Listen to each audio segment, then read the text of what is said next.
generally when he's fighting his opponent. Uh, Zhilei Zhang is a very dangerous fighter from Asian from Asia, and he is very dangerous. And what makes him a little special, he's a southpaw power left-handed puncher. So a lot of fighters are not used to the awkwardness of a southpaw opponent, and that's what you get when you're dealing with Zhilei Zhang. Now Zhilei Zhang is supposed to be fighting because initially it was going to be Zhilei Zhang versus Martin Bakole. That's what I wanted, and most of us did want. But maybe some type of negotiation issues or some behind the scenes things went on. So now what we're going to have is, rather than having Martin Bakole versus Zhilei Zhang, we got Martin Bakole versus Efe Ajagba, and then we have Zhilei Zhang versus Ajit Kabayel. Kabayel is a very, very unique fighter.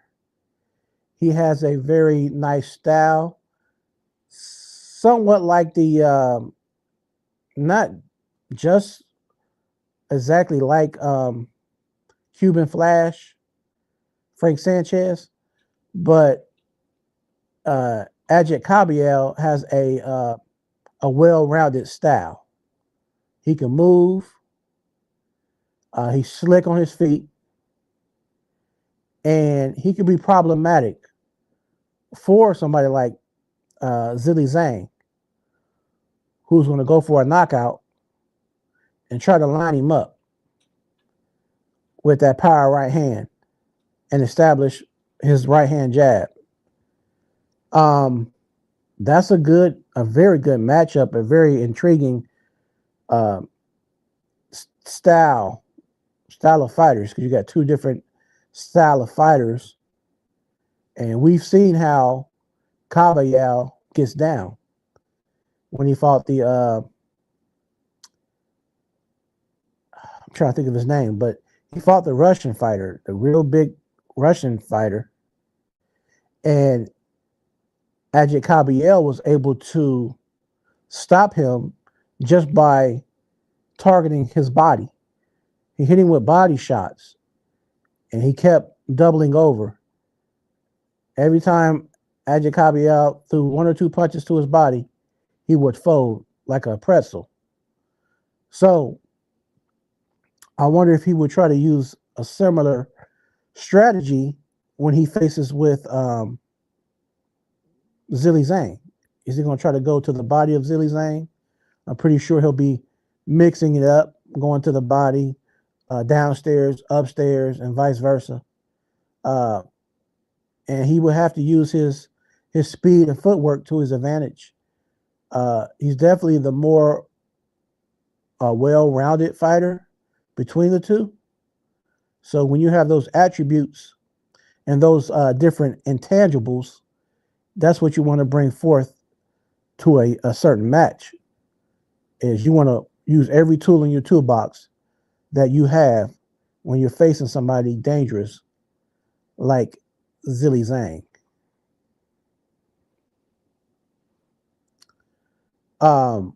We also have the fight in February with the two Davids, David Morrell versus David Benavidez.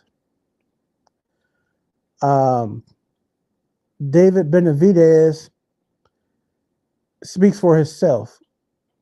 What he can do speaks for itself through his work, his body of work when it comes to boxing. He's tall, he's rangy, he has power. I just wonder how his power is going to carry over, where this would be like his second fight at light heavyweight. So how will his power affect David Morrell is what I'm looking forward to see. That's also what makes boxing great, when you have a guy from a smaller weight class moving up to a bigger weight class to take on all the fighters in that different weight division. So now that David has finally arrived to the light heavyweights, he has a lot of different people and a lot of different potential matches. If he gets past David Morrell, you have people like Beterbiev, potential fight in the future with Arthur Beterbiev, Dmitry Bivol, and they'll have a rematch here soon. Dmitry Bivol versus Beterbiev. So the month of February is going to definitely be a very good month of boxing, and I'll be tuned in as much as I can to all these fights here, so we could talk about them here in the near future. Now with the Tank situation, I still haven't heard any confirmation. Is the fight definitely off or is it on? I can't confirm or deny that. I'm not one to just say I heard it one way and go with that narrative, because I heard it both ways. So I really can't say is it on or is it not on. All I can say is all we can do. Like I was telling my cousin, and shout out to my cousin Kendall, I was saying that the Tank situation is a type of situation where we're just going to have to sit back and see how the chips fall. We're going to just have to sit back and see how it unfolds. So whatever date that they're scheduled to fight, when those two step in that ring, and when those two have a weigh-in and a face-off, then we'll know it's real. Other than that, we could all speculate, but we really don't know. But hopefully Tank Davis does still fight Lamont Roach Jr. in March. But even if he doesn't, although I'm a Tank fan, there's a lot of other great fights that are going on, like I said, in February, that will satisfy the entertainment of us that follow boxing.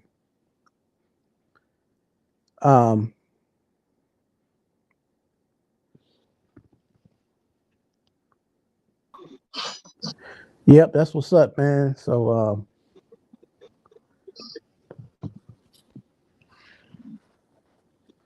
we'll see what's going down. Hey, what's going on, brother? Hey, what's up? Oh man, I can't call it, man. And for Nice those day. who may Nice not have laid been back here day last today. week, we got Liston Unfiltered joining in.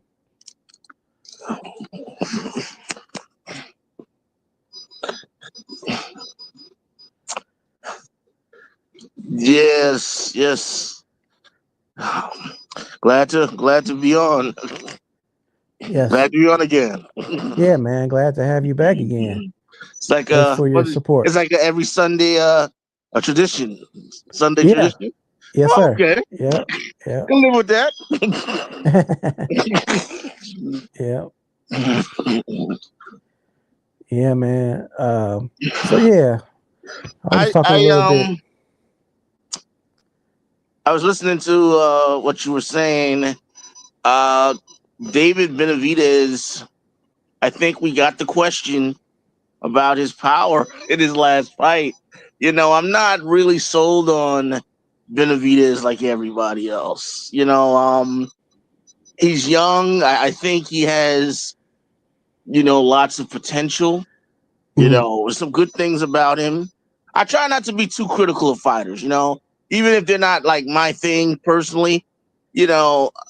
Everyone has their own style. not crazy about him, but he does have talent. You know, the thing that's very interesting is like, see, we're living in a time where like we have boxing fans that they want to see the best fight the best. They don't really understand that boxing, it's a sport, but it's a business first. The money has to make sense.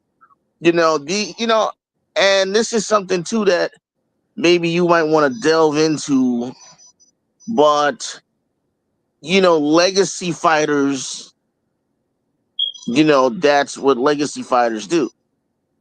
All of that matters to them. Legacy fighters want to climb and wait, like Bud, climb and wait and become undisputed and clear your division out, and they don't care about the money. But then you have money fighters.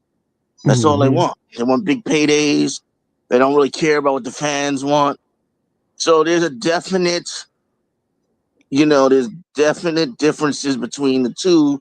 And unfortunately, you have more money fighters kind of cut out. Oh, I did?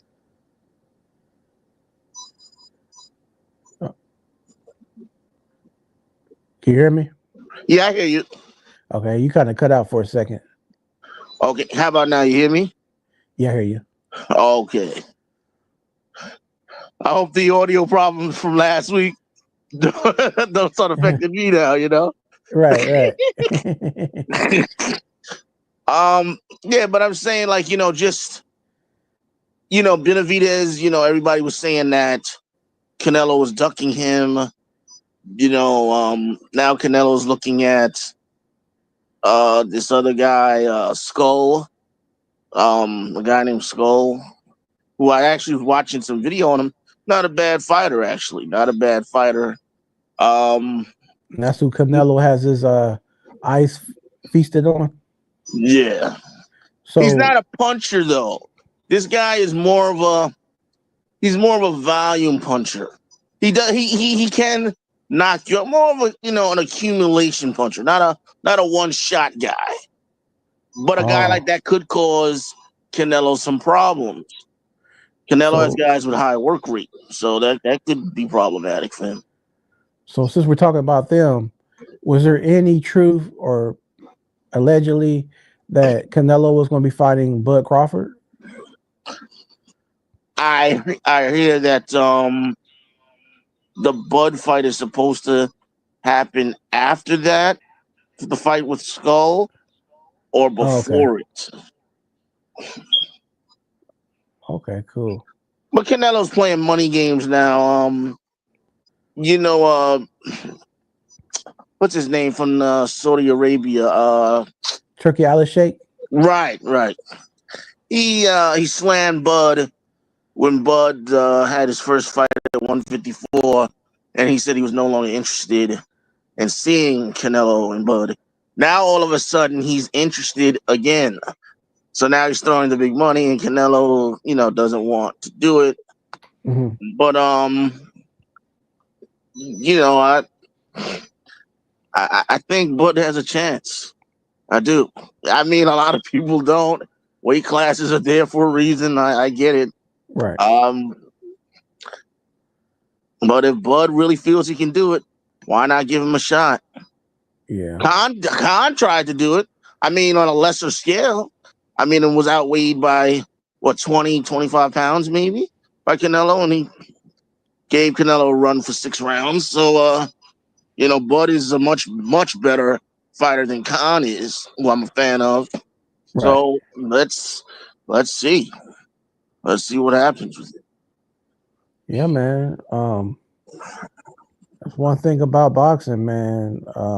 If you have those certain intangibles and well-rounded skills, switch hitting, all that kind of stuff that Bud can do, that can definitely make up for certain things he may. That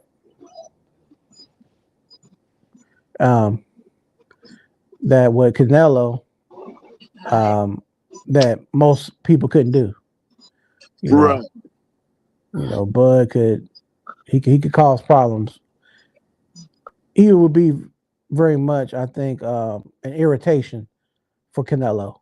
His style would irritate Canelo. No, I absolutely, I agree. The thing is, I think the body punching of Canelo, the body punching. If Bud would have to put on another masterclass, just not get hit much, because Canelo could definitely hurt him. I mean, and hurt him bad. Hmm. Canelo's used to fighting guys much bigger. We're talking about, in weight, So, I mean, even though Bud looks very good at 154, Bud is getting older. And what Bud did to Spence, we as fans don't really want to see that happen to him. Mm. That could be, it could turn out that way if Canelo starts landing and the body shots. The body shots, Canelo is one of the best. And what makes him so daggone durable is his chin is crazy. Has Canelo even ever been down? He's never been dropped, has he? No, Yeah. I don't think he has. It's funny. The first time I saw Canelo, he was on HBO, and he was fighting Miguel Cotto's like older brother, and he was getting tagged with some hard shots, and he was like hurt. But one thing about Canelo, he doesn't really cut. He doesn't cut much, and yeah, he hasn't like gone down. He wasn't. He was rocked, but he wasn't really in danger of going down. I don't.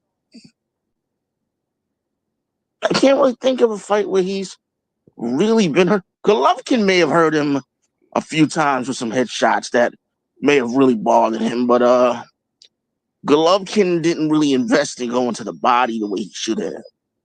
You're gonna have to try to take a guy like Canelo's legs if you fight him.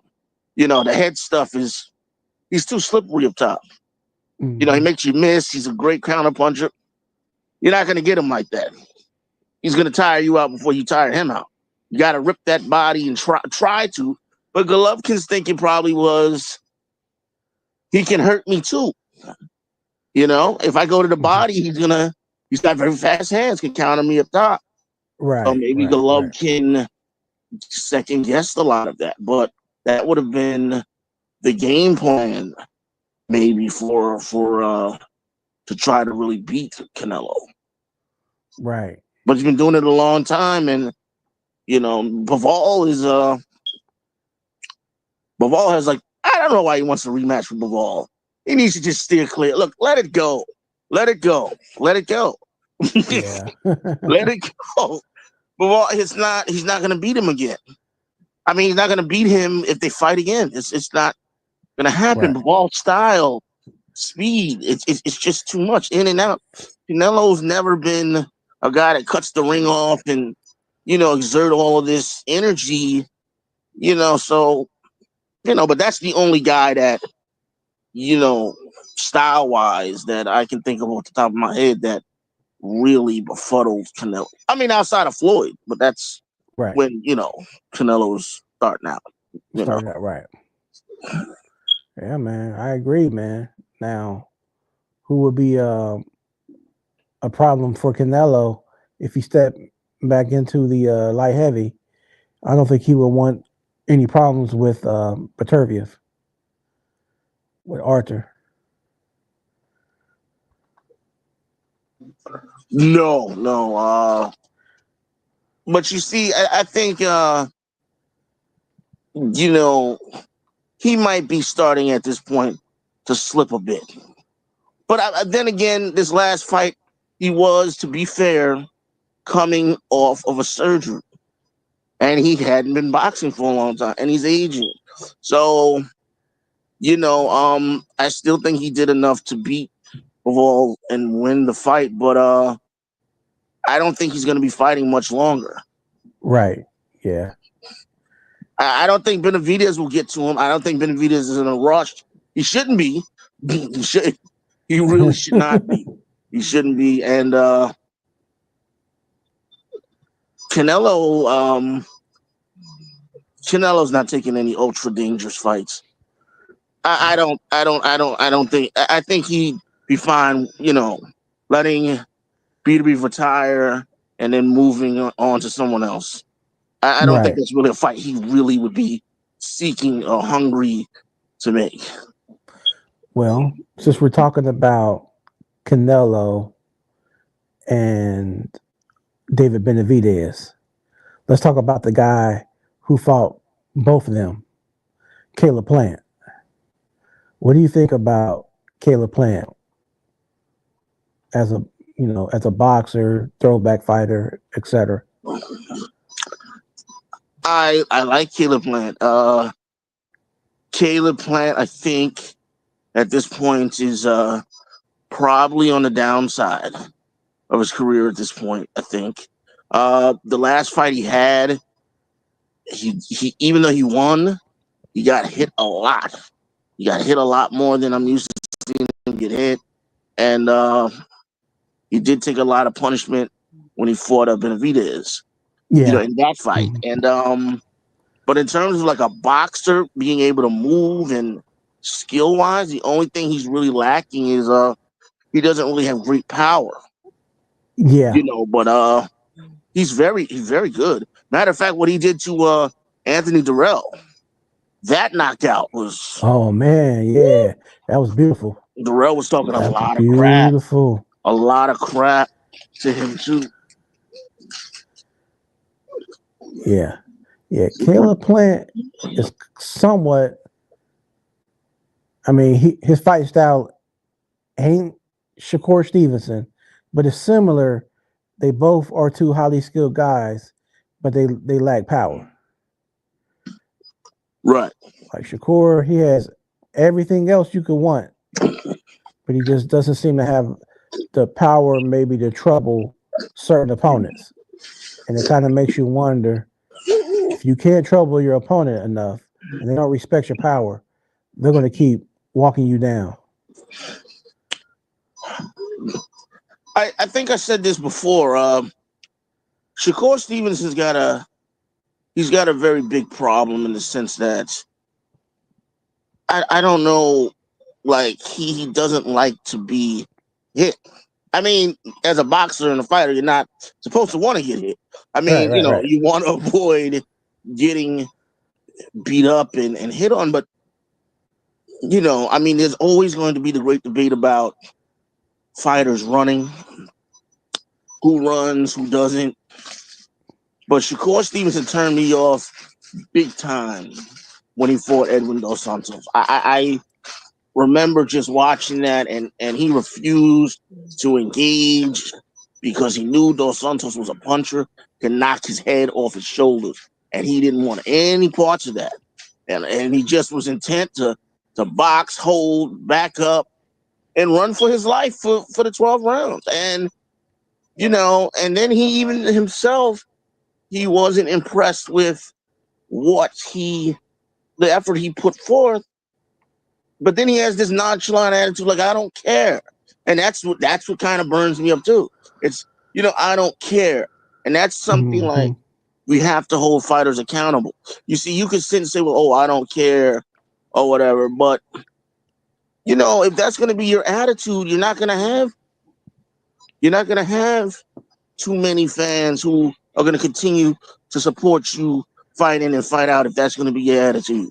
Exactly. Yeah. You're gonna start to see your fan base dwindle. Yeah, you're alienating them. And another thing is, he gets angry and he threatens retirement, and then it's no one wants to fight me, but why should they? You have fans that don't want to watch you, so who's knocking down the door to want to fight you? He doesn't seem to get it. He doesn't. Rigondeaux has had this problem. There are a lot of fighters who they really don't seem to get it. It's I get the style. I get hitting and not getting hit, but there's so many fighters that had the same style that were good to watch. You know, Mm-hmm. like one of my favorites was Joel Casamayor. You know, Cuban, slick, but he loved to fight. Mm-hmm. He loved to fight. He had good fights with Corrales and he had a number of good fights. You don't have to be this guy that just is afraid to engage. Pernell Whitaker, Sweet Pea. Yeah. If you're about, come on. If he needed a knockout, he was going for it. He would definitely go for it. Yeah, and to your point, I like those levels. I like the Pernell Whitaker. I like the slick fighters that also had that button where they could go when they needed to, like Sugar Ray Leonard, pure boxer, slick feet, fast hands, but he could also turn up when he needed to. Right. Bud Crawford, very technical, very sweet science, but he also has that killer instinct button that he can turn up. Switch to go a totally different direction. 1 minute boxing, the next minute finishing you off. Off. Yeah. I'll give you a good example. Speaking of Pernell Whitaker was fighting what's his name? Dio Bellis. I think that's how you pronounce the guy's first name. Cuban, Hurtado. And naturally this was years ago, and he was winning. He was winning the fight, and he was about to beat Whitaker. And Whitaker needed like a knockout late. He went out in the 11th round and knocked him out, or he was going to lose the fight. He had to knock him out. There was no more boxing. Now it's letting your hands go and getting him out of there. No more of the cute stuff. Right. And he did it. And show fans that you have that extra element. I'm not saying that Shakur Stevenson doesn't have it. He is from Jersey. He's from a tough part of Jersey, but he has not shown it. He has not shown it yet. So I don't know. I don't know.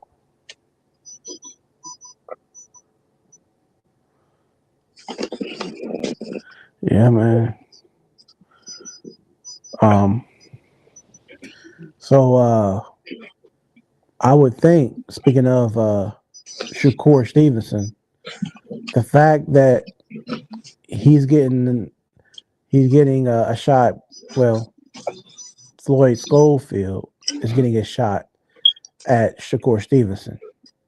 I feel that this is the prime time for him to shine.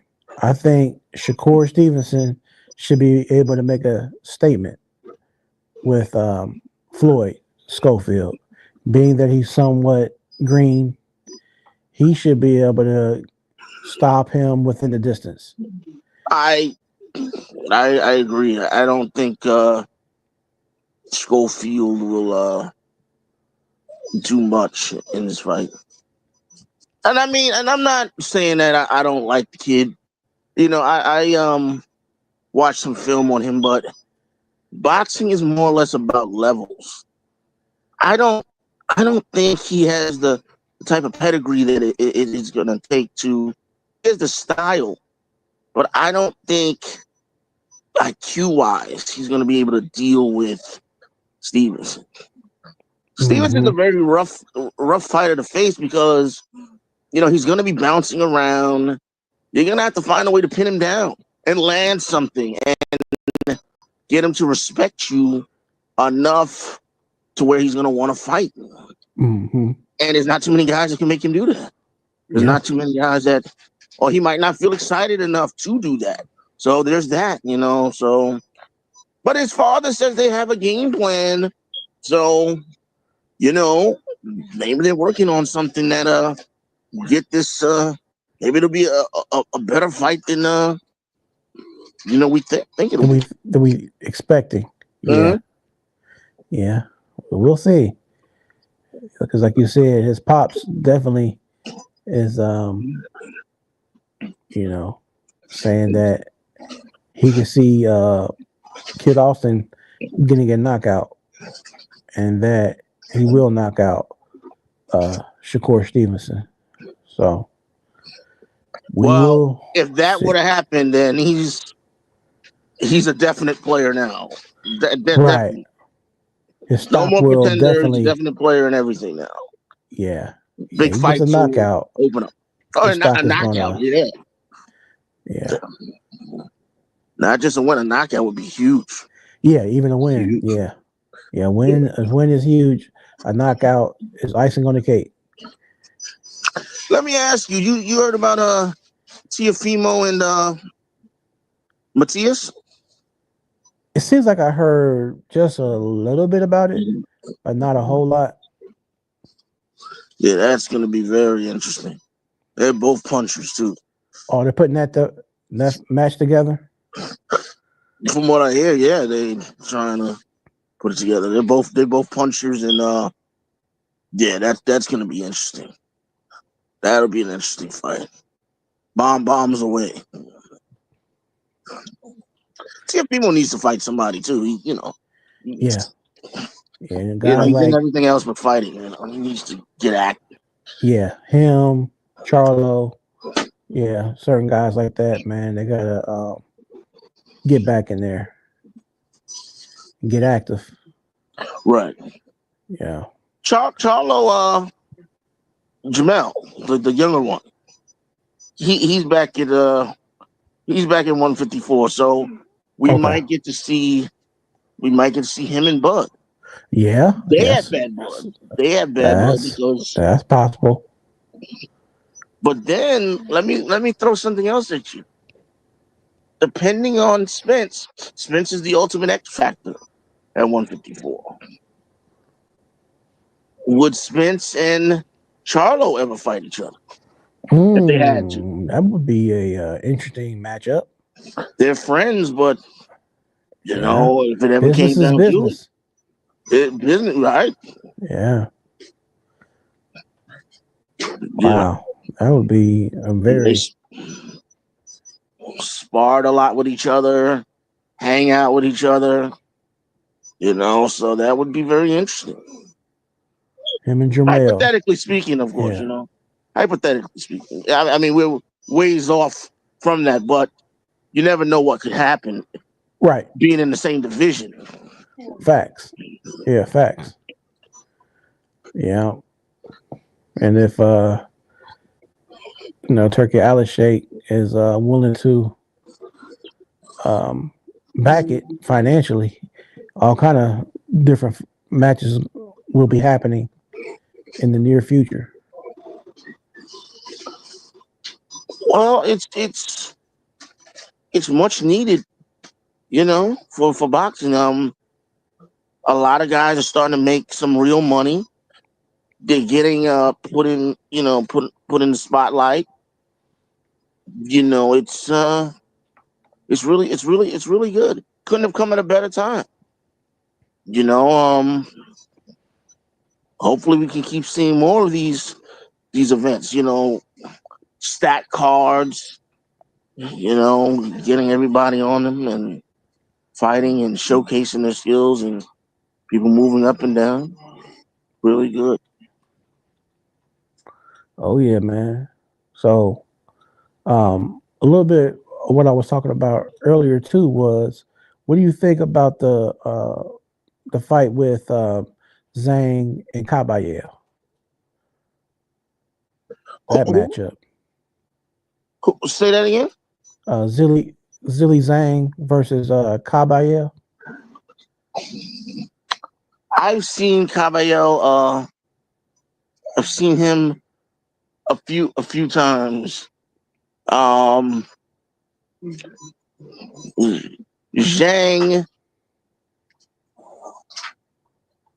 I don't know. I've had to watch some more film on Caballero. I'd have to watch some more film. I'd have to watch some footage on him. But because I know I'm familiar with Zhang. I'm really familiar. But to like try to get a picture of like how it plays out. I'd have to watch more film on Caballero. I just, yeah. Matter of fact, he had fought the real big Russian guy on that. I think it was on a Saudi card. The Turkey Alashek had. Right. Remember, he dropped dude with the body shots. Big Russian guy. Oh, The Russian guy, his eyebrows are always arched, looking real mean. His eyebrows are like this. Real big dude. Let me see, I could probably look probably it up. see a picture of him. I probably Let me see, 'cause more familiar, but it's not coming to me right now. And then the fight with Martin Bakoli versus Efe Ajagba. So that's official. I'm hearing it is. Yeah. Oh, that will be interesting. Won't it be? Yeah. That's gonna be interesting. Yeah. So see, a Jagba can he can box. You know, he's not a great boxer, but he does have boxing skills. You know, he's got a good jab too. He can punch. He fights tall. But Bakoli just keeps coming forward, marching you down.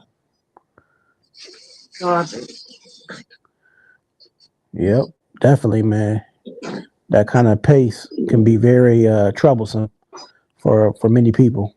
Bakoli just keeps plowing. And he's tough and he's durable, man. Yeah. I don't think you should look to knock him out, but the problem with going like 12 rounds with somebody like that is like they're always dangerous. Mm-hmm. You're never safe. You know, Right. 9 rounds you've done outbox them, and then you get hit with some shot, and you know now you just don't make it. You just don't get to the 12th round. You know, it could be as simple as that. And Yeah. heavyweights don't have the greatest stamina. Nope. So you got to think a Jagba's going to have to he's going to have to use a lot of energy keeping him off of him. Yeah. So Yeah. then there's that. Does he have enough power to hurt him?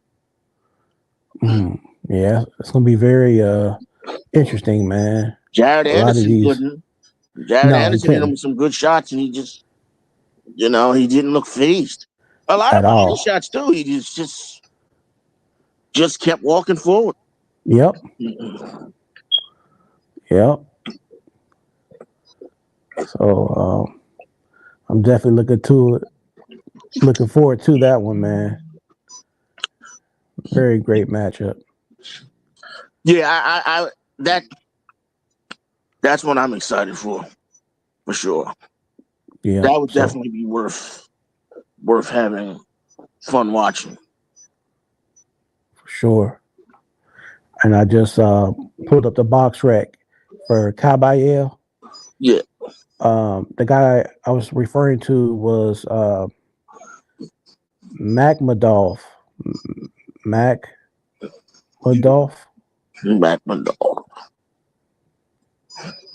And if you didn't see that, when you get done, we get done with the podcast, jump on YouTube and look up Caballero versus Makhmudov, or I'll send you a link. Okay. Yeah. Yeah, I definitely will do that. Caballero 25-0, and he fought Frank Sanchez as well. So he beat Frank Sanchez. So he beat Frank. Yep. So he got 2 names I'm familiar with, and he fought Kevin Johnson. Oh, back in the day. I remember Kevin Johnson. And Derek Chisora, he fought Del Boy, beat him. And Del Boy is rough. Derek Chisora's fighting too. Yeah, he's fighting Wallen. Oh yeah. Yeah. Out of Wallen, right? Yeah. Yep, Southpaw. Out of Sweden. That'll be Sweden, but resides in New York. Out your way.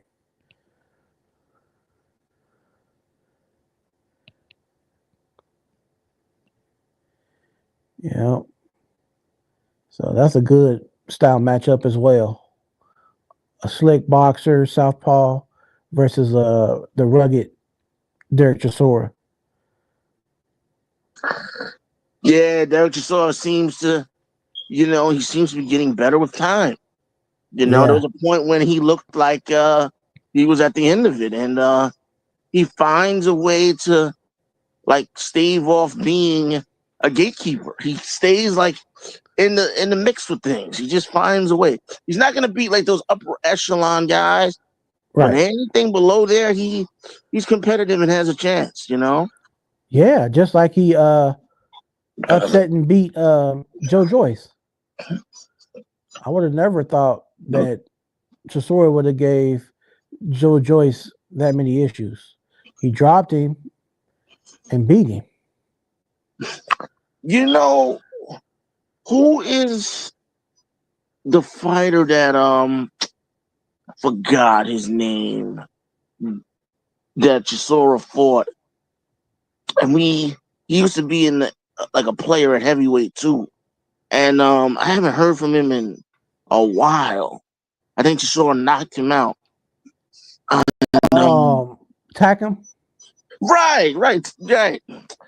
I haven't heard anything about him, and he was, he used to always, you'd always hear about him, and sometimes these guys, you don't hear about them anymore, Yep.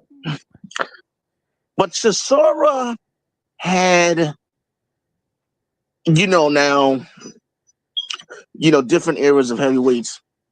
We've had, great fights, Ike Ibeabuchi and Tua, and, we've had some real great fights. But the Dylan White and Chisora fights, the two of their fights were classics. Yes, they were. And they don't get enough recognition.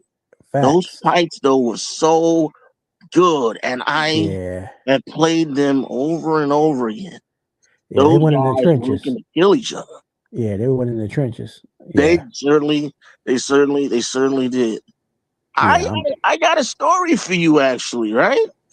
Now, for my YouTube channel, I did a fantasy matchup between Ike Ibeabuchi and Samuel Peter, because they're like both African. Ooh, right? Yeah, Big Sam. Yes. Now, the interesting thing is Ike Ibeabuchi's trying to come back. Yes. He's trying to make a comeback. So I was like looking on YouTube earlier today. He's got interviews out, and he's actively training. Okay. So that's interesting. He's an old man now, but he's an old man. If he's gonna do anything, no, I don't think so. But it still makes for conversation, because right. He could have been, if things been different, he would have fought Lennox Lewis. He would have been in the thick of things. He would have been, Mercer, all of those guys from like the heavyweight guys back then. Like, he would have been in there with all of them. Yeah. We'll never know. Yeah. We'll never know, So I think that was interesting, though, seeing him and hearing him talk and stuff, and so it's kind of interesting. If he did come back, he should take a light touch, like if Gerald Washington is still around. He is?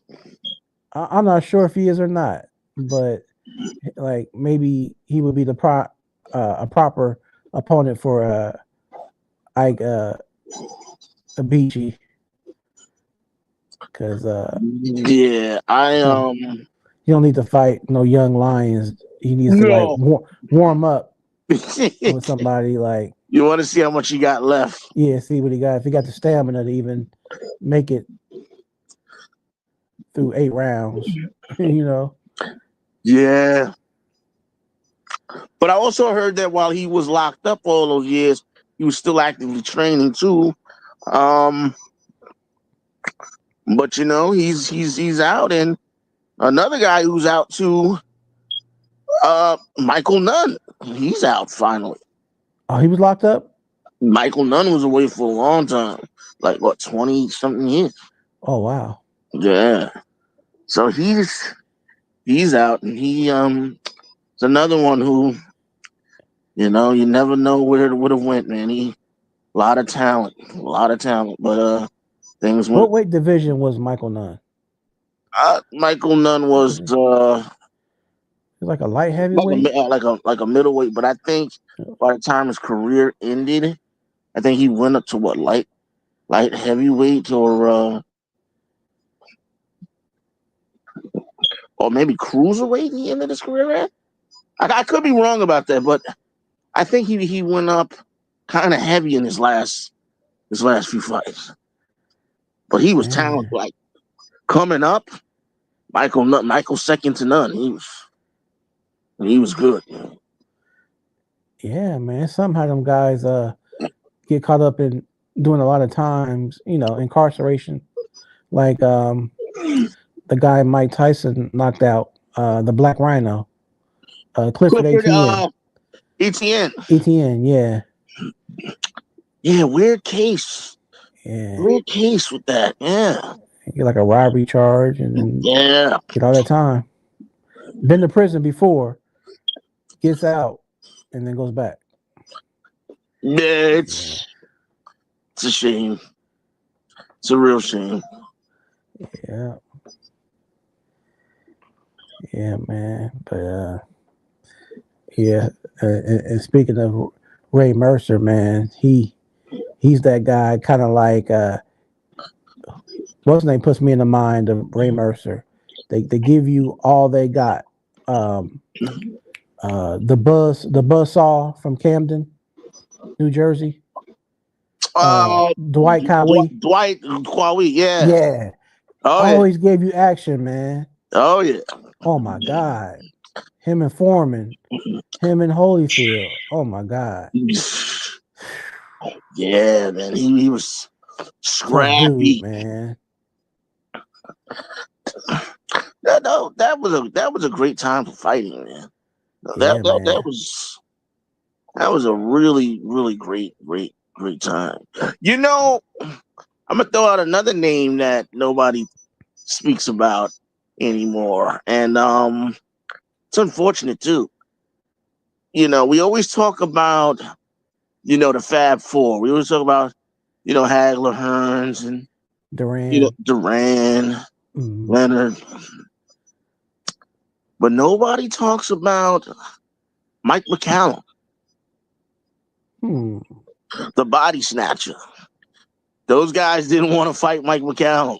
He wanted all of those guys. And, even to a lesser degree, we hear about Aaron Pryor, Pryor, like, another one. He's another one. Cincinnati, He wanted Leonard and he wanted Duran and, wanted fights with them and accused them of ducking him. But really, he was cashing himself out of those fights, But Mike McCallum was dangerous, man. Like that, like the art of like body punching, man. And he actually, a lot of people don't really know about Mike McCallum too much because he had a really quiet demeanor, but he fought Roy Jones Jr. and James Toney. Okay. Good fights. I'm gonna look that up. Yeah. Yeah. But as an old man, he was old. And he still gave them trouble. He still gave them both trouble. Wow. Yeah, Mike McCallum was a bad boy. I'll tell you who else was a good boxer. I'm not sure if you're familiar. He wasn't a heavyweight for a long time, but Lawrence Clay-Bay. Lawrence Clay-Bay? Yes. I'm going to send you some footage when we get off of here. Bro, okay. He was amazing. It was a big dude. You look at him, but he could move. The name sounds familiar. What are we talking about? We early 90s? Late 80s? Matter of fact, he fought Clifford ATN. He fought ATN. So that might have been later 90s. Early 2000s, maybe. See, I do remember the name, but like nothing really is standing out about him. to me. Yeah, man. He was. I mean, I Let's try do to. that. Send me that footage for sure. Yeah, I'll check him out. yeah. You're gonna be. I mean, you're gonna probably laugh too, because I couldn't understand. I want to say George Foreman was the commentator, but he kept saying, "I don't like what this guy is doing," because every time the Black Rhino would be catching him with these power shots, he would just keep staying on the ropes. And after each round, his trainer kept saying, "Hey, Lawrence, man, you can't stay on the ropes like that, man. Get off the ropes." Wait a minute. Hold on. This guy looks like an Indian guy? No, he's he's Because there was a fight that was similar to this that George Foreman said the same thing, but it was a guy that Tim Witherspoon fought. It was an Indian guy, and the guy kept getting hit with the same. His name was Gonzalez, and he kept getting hit with like Tim Witherspoon's right hand. And he says this guy can box, but he keeps getting hit with the same shots over and over again. And Tim Witherspoon was telegraphing the shots over and over again. And it was interesting because like you knew it was coming. Everyone that was watching knew it was going, but him. And then eventually his chin just like failed him, and he got stopped. But that's funny. That is funny. I tell you what, right? I make a suggestion to your subscribers and faithful boxing fans here. You remember Tuesday Night Fights, right? Oh, whoa. Yeah, going back. Mm-hmm. Tuesday Night Fights has 2 seasons of like their best of. They have a DVD set. It's like a 12 DVD set. And you get to see like the greatest fights from Tuesday Night Fights. CSI Sports sells it. Now, as far as I know, it should still be in circulation. I've had mine for a long time. But to anybody like watching this or listening to this, if you're really interested like in learning about like, really great fighters or fighters coming up, Tuesday Night Fights on USA, all of these guys competed there. Klitschko, Roy Jones Jr., all of the big names were competing on like Tuesday Night Fights, and you get to see the highlights of the show, and it's an amazing set to have for any boxing fan. Like, so I just think that was something to share with your subscribers. They should definitely go out, cop that. It's wonderful. You get to see all types of knockouts. Naturally Foreman coming back, he's on there. Jimmy Thunder, all of these guys on it, and it's it's just an excellent set. It is excellent. Thanks for sharing that, for sure. Yeah. All in the name, yeah. No problem. And since you just talked about Klitschko, he got pieced up by Lawrence Claybay. Lawrence Claybay pieced really? Klitschko up. Uh-oh. I'm about to see. I don't like that. That's my guy. That's my guy. They said he was coming back too. Yeah, that's what I heard. They're saying no, so he may come back. That Frank Warren said he may come back. Yeah. He wants to break George Foreman's record, but I don't really want to see it. But if he does, he stays in shape though. He does. He definitely stays in shape. He does. He always working out and probably sparring and stuff. So, but I don't want to see no more Tysons. Right. I don't want to see no more Riddick Bowes. Right. I don't want to see no more Holyfield. Or please. When Razor Ruddock fought, who was that? Was it James Toney? Razor Ruddock fought somebody. Oh man, it was terrible. It was, man. You know who I'm friends with? I'm friends with James Toney on Facebook too, and I've seen Razor Ruddock's his profile come up a few times. I never sent him one, but he looked really bad. Really Man. bad. Mm. And Bo looks like horrible, and even Holyfield at this point. It's these guys. I don't want to see them fight anymore. Yeah. Just stay. Please. Ray And not Mercer Mike looks either. pretty good. No more Mike. No more Mike. I Right. don't want to see you fight no more Paul brothers. I don't want to see any of it. No. Right. Yeah. No. Come out with your cartoon again. I actually enjoyed that for what it was worth. What are the Tyson Mysteries? Yeah, I thought it was kind of dope little cartoon he had, but yeah, I don't want to see that. No. Sure. Yeah, bro. So I'm always very appreciative whenever you stop by and show some love, man. I appreciate it. Hey, man, no problem, man. No problem. I'll start to have to clear the calendar for the Sunday tradition here. Appreciate it, man. Yeah, we'll get it in, and Yeah. we'll have a lot to talk about in a couple weeks because February is going to be bubbling with fights. Oh yeah. Yeah. And I'm thinking, did we miss? Did we miss anything? Like, what else? What other fight? Like, well, Dillian White fought that guy Teta or something. Dillian White fought over in Gibraltar. Oh yeah. Yeah, kind of off the grid in Gibraltar. I don't know if the footage is out there or not. How did he look? He wasn't the Dillian White that we like to see. Well, his shoulders messed up too. Now I think, I think he's got, and he likes his left hook, and now that's a problem. He's been in a lot of wars now. He's coming on the tail end.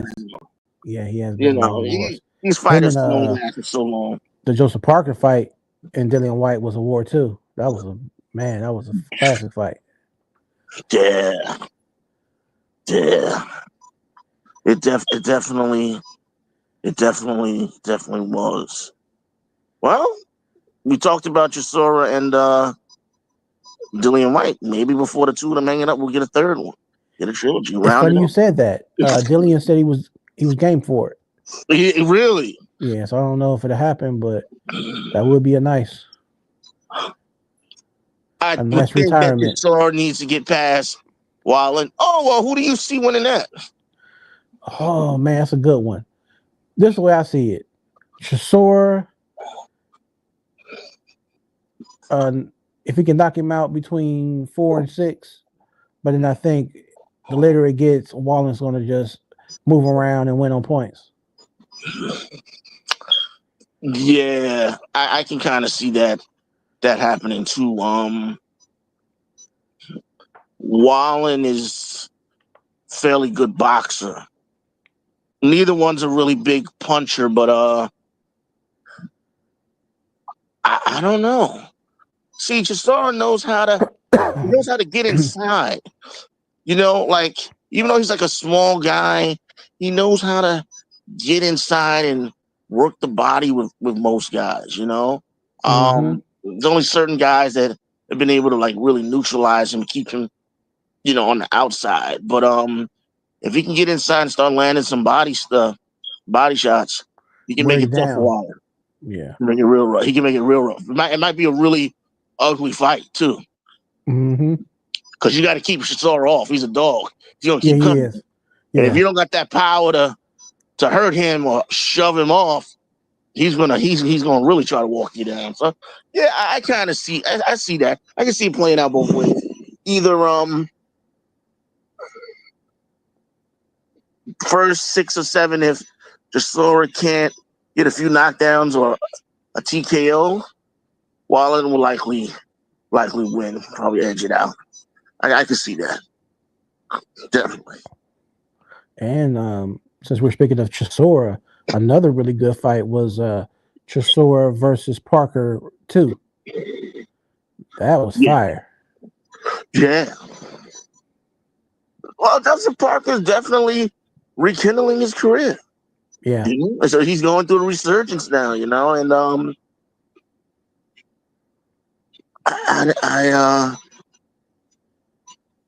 I hope we get to see Joshua and Fury. At some point, I really do. Everybody keeps making Joshua out to be a joke. I don't understand why. I mean, the man has helped propel heavyweight boxing, for so long. He needs to, put respect on the guy's name. I agree, man. I couldn't agree more, man. So I'm happy you kind of brought that up because it was something that had been trending on FB, and so many people are acting like they're against seeing Joshua back in the ring and saying he should retire, just like they said Fury should retire after 2 losses by the same guy. People I talked about this too. It's those fickle fans. It's you're only as good as when you win. Yep. When you lose, it's hang it up. You're a bum. You're a world beater. Everything negative to say. Yep. And it's not fair. But like I said, Joshua's been here before, so he's got to just build himself up and make one final run for it. And I don't think we can have any more. I said this before too. I don't think we can have too many more setbacks like this. It's getting blown out the water now.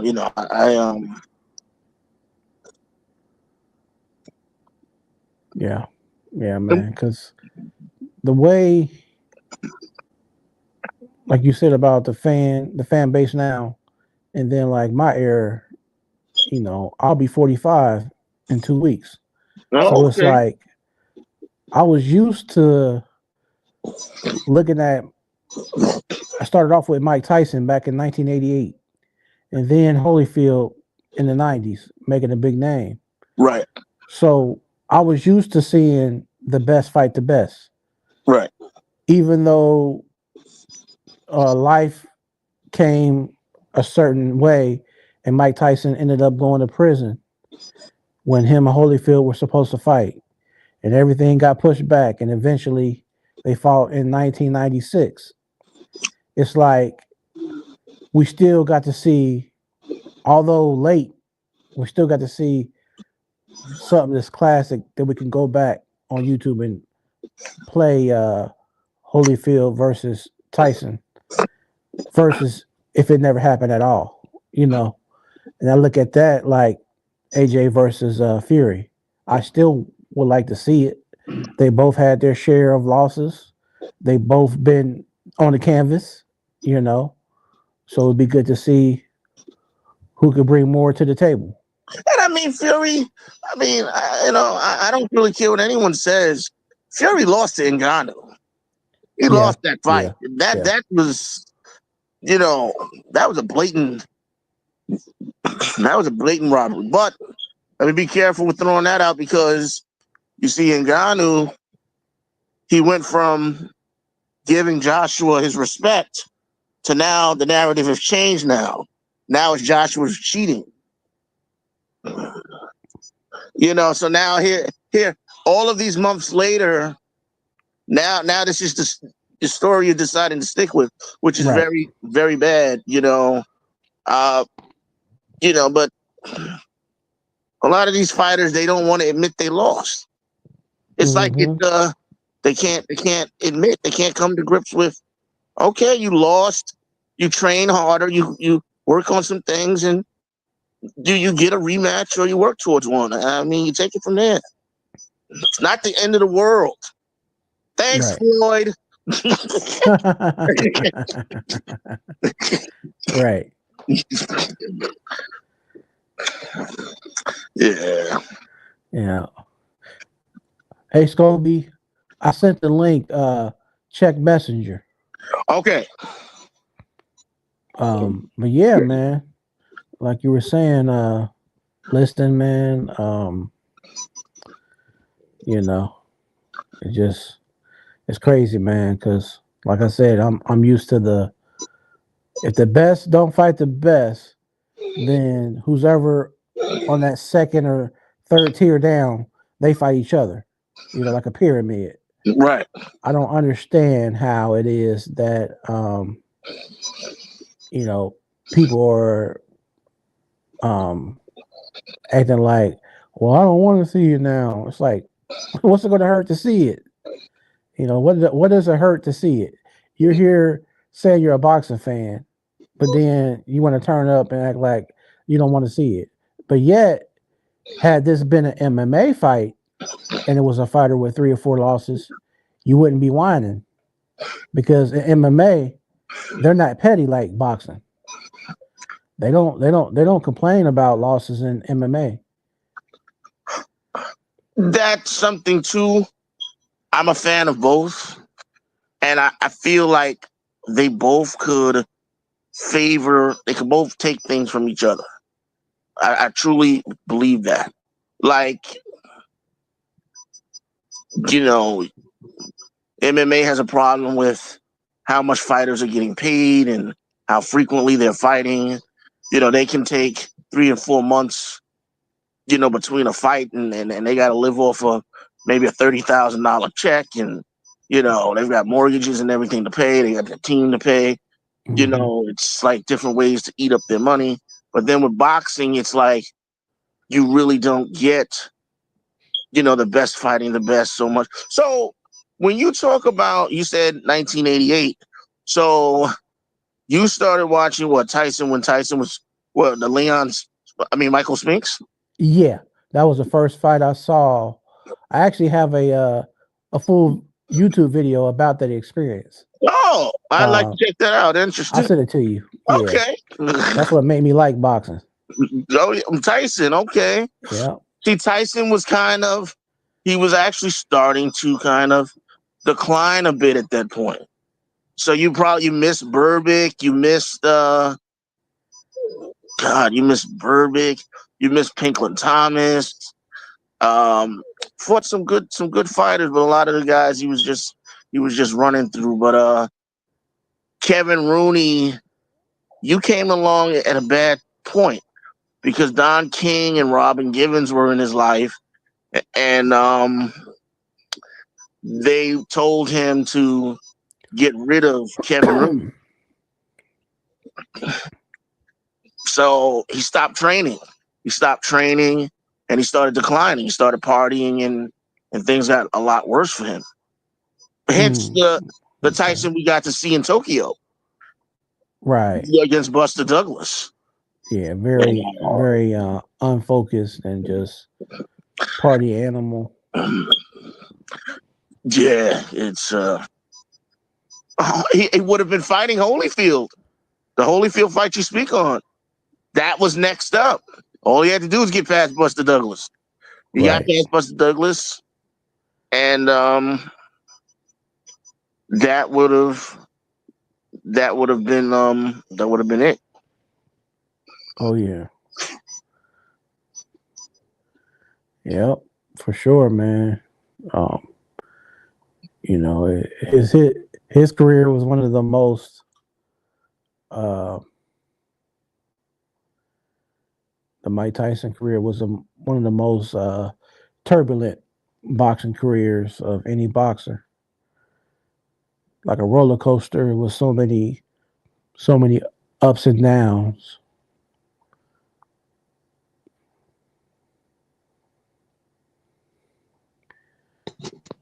What's going on, fellas? Hey, what's going on, Des? Can y'all hear me loud and clear? Huh? Better, Des. Okay. Okay. Yep, I can hear Yeah, you. you're better. Beautiful. It hurt my soul. I couldn't be a part of this panel last week, so I'm glad to be a part of Yeah, it now. wanted to definitely hear what you had to say, man. Definitely Yeah. curious, bro. You definitely sound better now, though. So So y'all talking with Tyson? Yeah, I was talking a little bit about Mike Tyson. Just, the reason why I became a fan of boxing was because of Mike Tyson. When I was 8 years old. It was hard. It was hard not to. Dude came in the mid to late 80s. Mm. What we thought about a heavyweight, he completely changed. Facts. Big facts. That's just my opinion. Mike, in my opinion, is a fighter where all the stars had to be aligned to get the product that we got. What I mean by that, he had to be good physically, mentally, emotionally, spiritually. The people around him had to be good. Once one of those things fell apart, everything fell apart, as we saw. Once Cuss went and Jim Jeffries passed away. Those are the Jim Jacobs, Jimmy Jacobs. Once those two passed away, the first two core pieces. Yep, he's right. Cus D'Amato first, Jim Jacobs second. That left Kevin Rooney and Bill Clinton. Connie went. Yeah, and Kevin didn't know how to handle Mike outside of the ring. He knew how to keep Mike control in for training. He couldn't handle Mike. He couldn't control him outside of the ring. And Cates, didn't he? He went with Cates out of Rooney, right? Caden was more of like an executive. They handled more like the fights and getting him, the sparring stuff and promotion. Right. All of that, the financial stuff. Whereas when he was living with Cus D'Amato. He was living with Cus D'Amato, and Rooney was very close to Cus D'Amato. That was his fault. Yeah, he got adopted by him. Right. But there's also Teddy Atlas. No, Teddy Atlas hates Tyson because he says that Tyson tried to rape his daughter and he threatened to kill Tyson. Yeah. So he's the daughter, cousin, or something like that. I think it was his cousin. Okay, yeah, you might something be like right. that. It was, I thought it was yeah, daughter, like Teddy. You might be right. Teddy, no. Teddy had kids a little bit later, I think. I don't think Teddy had kids till later because his kids now are in their 20s and 30s. Okay. And, Teddy's in his 60s, pushing 70. Yeah, he's got to be. So, Yeah. but yeah, Mike, yeah, he put a gun on. He put a gun on Mike, and cussed him out after that.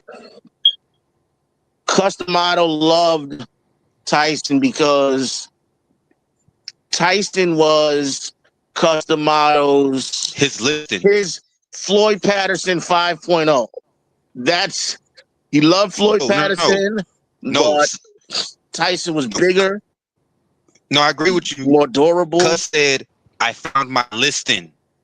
Yep. That's what Cus said. Cus, most people don't know this. The president of the United States, John F. Kennedy, did not want Floyd Patterson to fight Sonny Liston. That's funny. Like some people don't know that the president had, because Floyd Patterson himself says that he went the president apparently JFK and that he wanted him to fight him. Then I've heard that people didn't want him to fight. I know the black community didn't want Patterson to fight Sonny Liston. Now JFK, I heard wanted nobody wanted.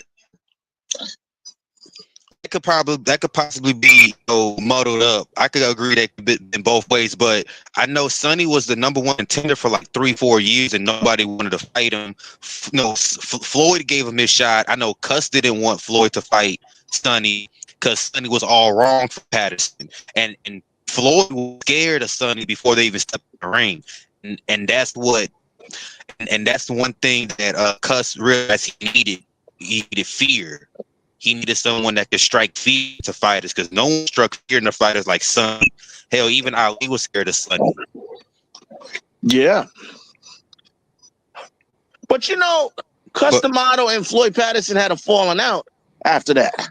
After the two fights with Sonny Liston, they kind of like went their own ways, and Floyd Patterson started fighting more dangerous fights. See, Cus D'Amato was trying to protect. He had 3 title. Huh? Well, he had people forget Floyd Patterson had 3 world heavyweight title fights after he lost the belt to Sonny. Like he fought Jerry Quarry Right. twice. 1965 Fight And of he the Year, fought Chuvalo. Jimmy Young. Chuvalo was a Fight of the Year for him, though. Yeah. 1965. They had a hell of a fight. No, not Jimmy Young. Who was that? That wasn't Jimmy Young. Jimmy Ellis. He fought Jimmy Ellis right. for the heavyweight championship. And some people thought that Patterson beat Quarry both times, and people thought that Patterson beat Ellis. Oh, you're talking about the WBA, the tournament. Patterson was a really good. Yeah, the Legend WBA tournament in 1968. Oh yeah. Some good fights there too. That was on CBS. That was on CBS, regular television. We were talking about There was a lot of good fighters in that tournament. Ernie Terrell, Yep. Oscar Bonavena, Yep. Theodis Mathis, Quarry Patterson, a lot of really good fighters. Oscar Bonavena, he was in that tournament. Chris Middleberger.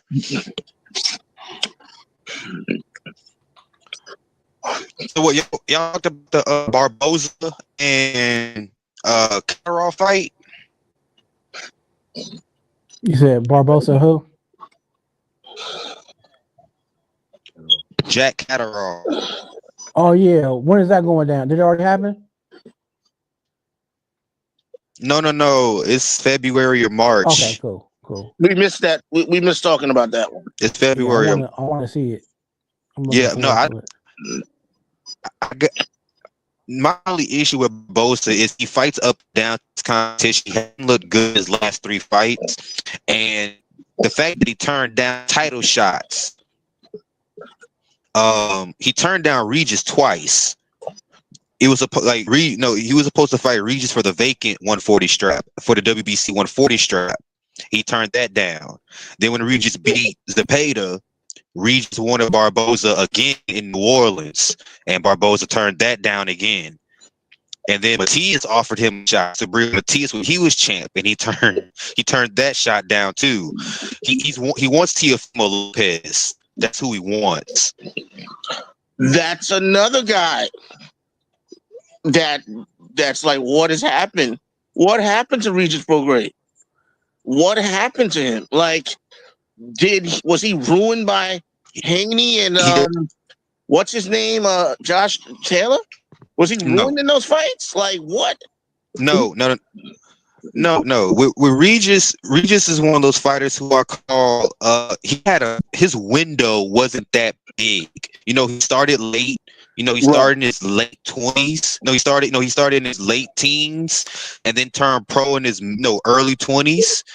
So he had so what he learned, he took to the highest level. He didn't really have a jab. He got solid footwork. He had solid fundamentals, but he was an aggressive fighter. He relied on his stamina and his chin and his durability to get him through, those tough situations. And you only have so much of a chin. You only have so much durability. Your toughness can only take you so far. And his toughness got him to two world titles. It made him a 2-time world champion. I just think that by the time he ran into Zuralito in New Orleans, he ran out of. I don't think it was that. I think by the time he fought Devin, he didn't have enough explosiveness anymore. I don't think he had enough stamina to push. He even said the same thing against Catterall. He said, after round 7, I just didn't have enough in the gas tank to push the fight how I wanted to push it. Maybe I need to go to bare knuckle, shorter rounds, shorter fights. That's something we don't talk about either. He's bringing up some very good points. The expectancy window for these guys for peaking. Like a lot of them, if their conditioning can't stay tight, they might start declining faster. You got certain fight fans who feel like, oh, well, one fight, a fighter can't be ruined in one fight. And it's like, but that's not true. Fighters, You said you believe that they can't? They can't get ruined in one fight. Ortiz versus Berto. One. That's like the first one that comes to mind when you talk about a fight that took everything out of both fighters. Ortiz and Berto won on HBO After Dark, for the WBC Welterweight Championship. Nobody was the same after that. Ortiz punch resistance was gone, and Berto I'm not saying Berto's punch was gone, but he didn't like getting hurt. No. Like you could tell after the Ortiz fight, he did not like getting hurt no more. He did not like going to that dark place. He didn't like getting hurt no more after that. So he fought to not get hurt, and that hurt him for his career moving forward. Ortiz just lost his punch resistance, and when you're an all action fighter and you have no punch resistance, it's only a matter of time. But I think Ortiz's problem started way before the Berto fight. I mean, back to when he fought Maidana and quit against Maidana. I don't want to get hit like this no more. I don't want to get punched like this. Yeah, that stuff didn't hurt. That stuff didn't help him. But I did a video on that too, man, on my page, my YouTube page, man. Yeah. But if you pay attention to that fight tells more of a story about Maidana than Ortiz, because what a lot of people don't know is Maidana before that Ortiz fight was robbed in Europe. He fought Andres Kotelnik in Europe, in his home country. I remember Kotelnik. Yes. And Kotelnik was a good fighter. He was a really good fighter, but Maidana threw 1,200 punches. Woo! And he landed 700. He landed 700 out of 1,200 punches against Kotelnik. Maidana fought from round 1 to round 12 nonstop. You know what I'm saying? And they robbed him. They said it was a split decision loss to Kotelnik. Wow. And look it up. Look it up on BoxRec, Wikipedia, whatever you want. But if you look it up, Golden Boy had sent Maidana an offer. The manager cooperated. He said 2 months after they lost to Kotelnik, they got an offer to fight Ortiz 2 months later. He said, I ain't leaving it to the judges. I'm gonna get you out of here. The issue was this: Maidana didn't want the fight because he wanted some time to recover because he just had a hard fought fight in a whole nother country. He wanted to chill out for a little bit. But the problem was the titles were gridlocked at 140 at the time. Khan was unified champion because he had just beat Kotelnik to become the unified champion. So Maidana was worried about getting locked out of the division at the championship level. Wow. So it was like you either gotta fight Ortiz for the interim title now, or you're not gonna be in the title picture for another 12 to 15 months. Oh. And so he fights Ortiz, beats Ortiz, and then who did he get after that? The Khan fight. Right. HBO didn't want Maidana Khan. HBO wanted Khan Ortiz. And we kind of ended up getting both anyway. In a way, yeah.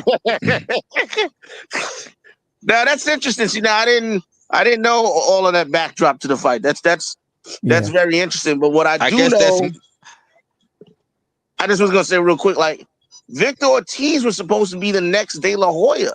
That's what they were building him up to be. Like he had the looks, he had the story. Yep. He could punch. He could fight. He could fight. He had fast hands, power in both hands. He was coachable to it. He was coachable until the Maidana fight. Because the problem, you heard what my man Max Kellerman said? Maidana's throwing the right hand and he can't miss it. Maidana found out he can't miss the right hand and he won't stop throwing it. And that's all it was. Maidana just kept using lead right hands to open up Ortiz in the southpaw position.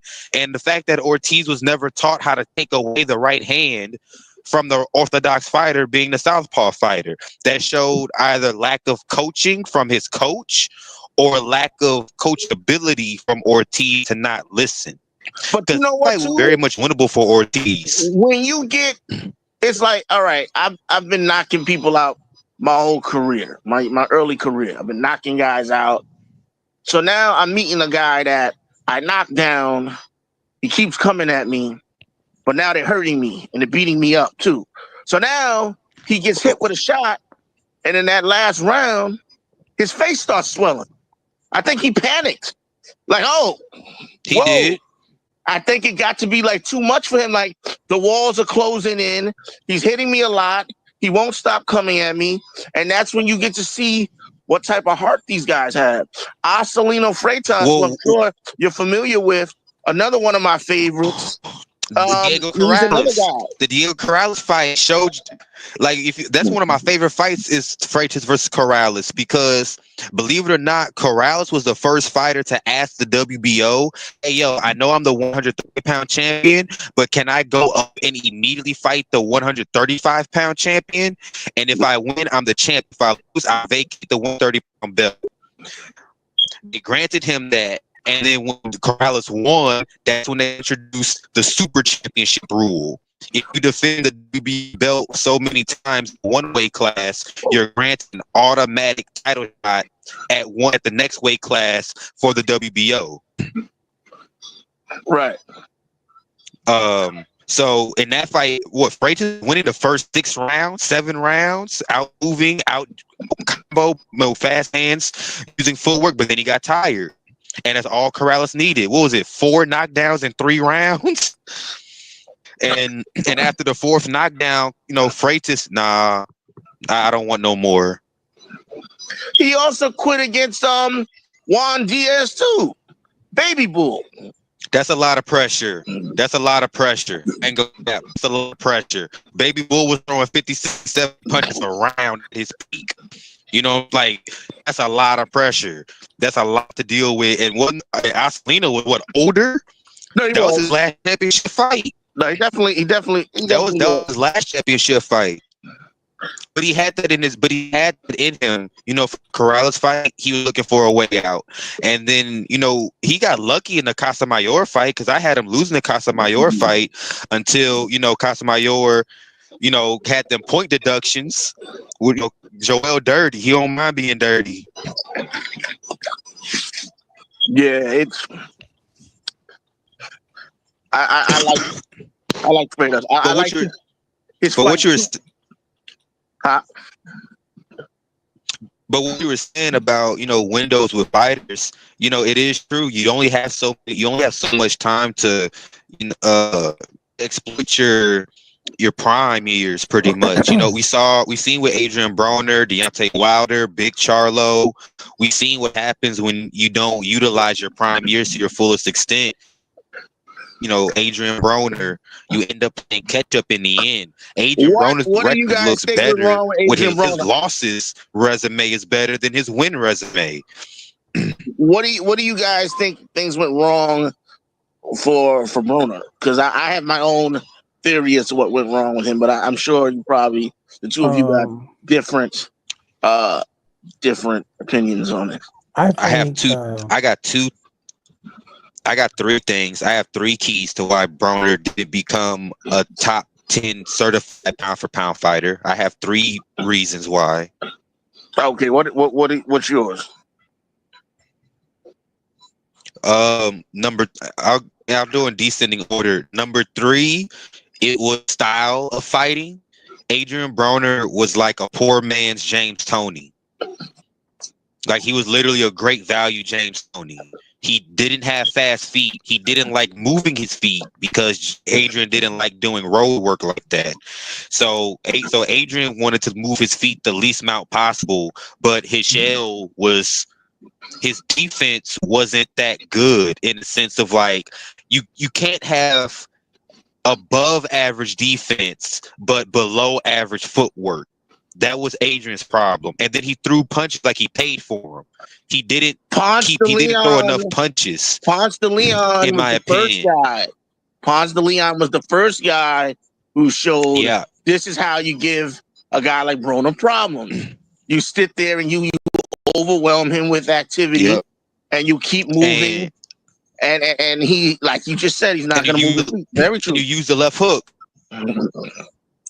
Yes. And you use the left hook. The left hook is the perfect, especially a non-perfected shell. Not going to work on a Floyd It can to a degree, but Floyd's going to figure that out and take away your left hook from that opening. Broner was acceptable to the left hook. Fast forward to the Maidana fight. What drops him? Left hook.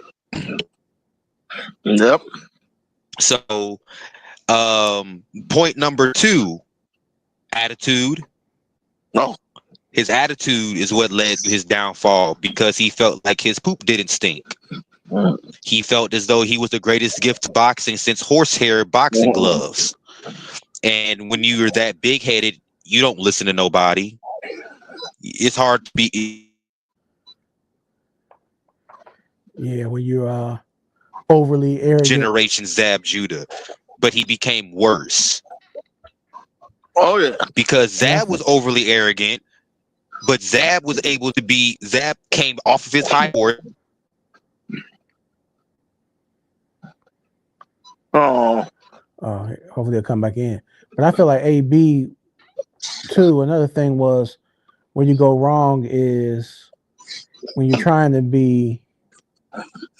You know, I understand he was Mayweather was his idol, but Mayweather is Mayweather. AB's not Mayweather, and vice versa. He should have been true to himself in regard of his style of fighting. Like, you're not Floyd, you know. So don't try to put that.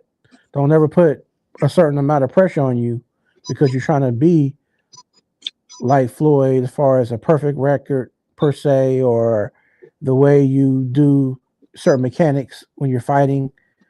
Just be you. Be AB. Be the best AB could be. I agree. Broner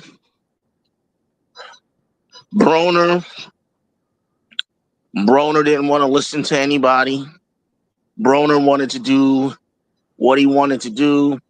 I think it's absurd to jump 2 weight classes. Yeah. You jump 2 weight classes, you fight Paulie Malignaggi, you don't look really good in that fight. You would think that that's enough for you to go back down. Sorry about that. Weather issues on my side. It's okay, bro. We figured you'd be back. It's good. Yeah. Jumping them weight classes. Yeah, and Broner's the type of guy that wants yes people around him. You know, he wants yes people there. You know, he started doing some really silly stuff. Like, you know, everything with him wanted, you know, he just wanted to fight on the inside. I'll tell you, the best Broner fight I've ever seen was when he fought, what's his name? Was it DeMarco? Like what? Yeah, DeMarco. Yeah, was it Tony DeMarco? Was it? And the same guy fought Edwin Valero, and Broner looked amazing in that fight. He looked amazing, but yeah, you got to be coachable, man. You gotta. Yeah. You gotta, because he had the skills. He's another one. The skills were there, but it's like he learned about maturity and everything too late. You look at the fights like he's taking now, and it's kind of like laughable. Like he's like on some undercards that, you know, like in the park, or you know, like damn, man. You know, like it didn't have to be this way, man. Oh man, you got some this guy that comes on the show, man. This guy, he's good. He's knowledgeable, man. Very, man. You got very some. See, you got some good guys. Like listening. I'm sure that there's others listening too. See, some people be shy. Like, oh, I would love to get up there, but I'm shy. You know, but yeah. One of my mates is like that over in UK. He always be like, man, I don't know if I could do all that on there. I'm like, man, the same way you be going back and forth in groups, man, to do the same thing on here. You know, state your opinion. Some people, it takes a matter of them feeling comfortable, you know. Like now, I'm kind of pretty comfortable now. I like this setup, man. This Thanks, is awesome, man. Appreciate This it. is awesome, and you know,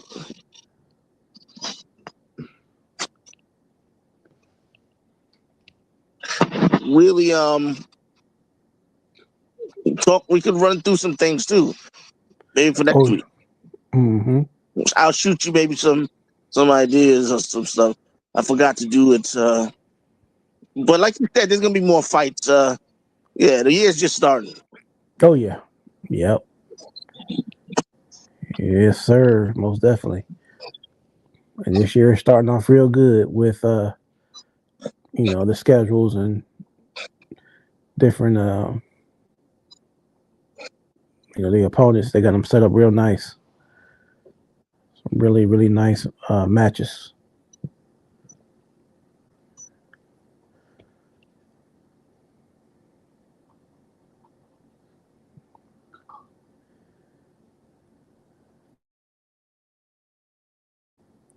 I gotta look up the date, but I think Clarissa does fight again soon.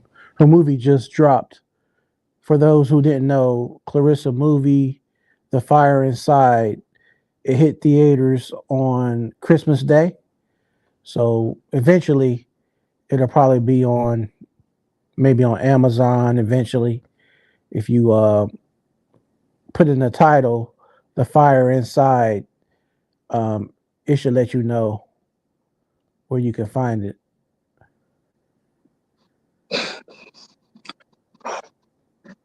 Yeah, sorry, I had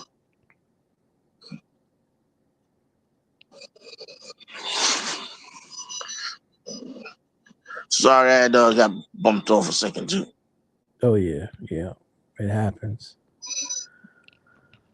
Yep, but yeah, man, I like having really cool guests here, man, and we just be vibing. And then sometimes I'm here, and when he jumps on, I love it, man. I just be sitting back like, he's a young guy that's a boxing nerd, so that's all he does. Yeah, man, I can tell. He knows his stuff, man. Yeah. I enjoy hearing him talk too, man. That's good. I'm glad the connection was better. Yeah, man. Yeah. Yeah. So, man, we're gonna be doing this pretty much every Sunday. If something is subject to change, I'll reach out, probably do a post or something. But as of right now, man, we're gonna be doing it the same time every week. Okay. 6 p.m. Eastern Standard Time in the United States of America, and we'll get it in, man. Yes, indeed. Yeah. 2 for 2. Yes, sir. Till next week. Yeah, for sure, man. And I appreciate you again, man. Shout outs to Listed Unfiltered. Shout outs to NYC, New York City, New York. And I'll be talking to you soon. Fam. Thank you so much, man. You're welcome, man. Take care. All right, brother. All right.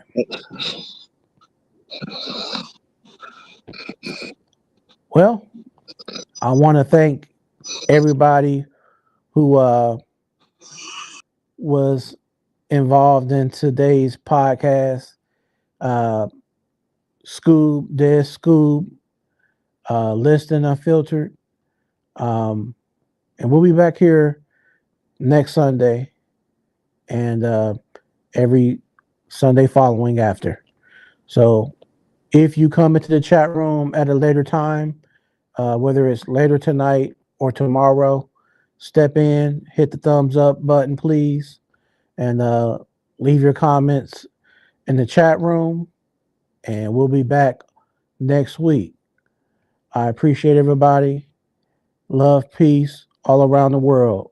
And we'll catch you on the next round.